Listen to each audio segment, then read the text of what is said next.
हालिया बारिशों ने कराची के जना हॉस्पिटल को खस्ता हाल किया है। बारिशों के बाद जना हॉस्पिटल के वार्ड नंबर 7 की छत का प्लास्टर गिरने से हेड नर्स जख्मी हो गई। डॉक्टर्स के मुताबिक जना अस्पताल की छत का प्लास्टर हेड नर्स फरजाना के कंधे और पांवों पर आन गिरा।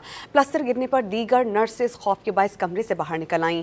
नर्सेस ने मुतालबा किया है कि मुख्तलिफ खस्ता हाल वार्ड्स पर फौरी तवज्जो दी जाए। तर्जुमान जना हॉस्पिटल के मुताबिक छत का मामूली टुकड़ा आन गिरा, वार्ड पुराना है। जख्मी नर्स को फौरी तिब्बी इमदाद फराहम कर दी गई।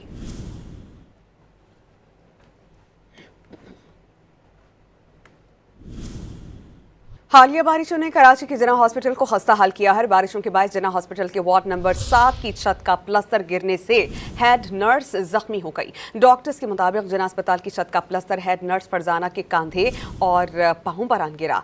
प्लास्टर गिरने पर दीगर नर्सेस खौफ के बायस कमरे से बाहर निकल आईं। नर्सेस ने मुतालबा किया है कि मुख्तलिफ खस्ता हाल वार्ड्स पर फौरी तवज्जो दी जाए। तर्जुमान जना हॉस्पिटल के मुताबिक छत का मामूली टुकड़ा आन गिरा, वार्ड पुराना है। जख्मी नर्स को फौरी तिब्बी इमदाद फराहम कर दी गई।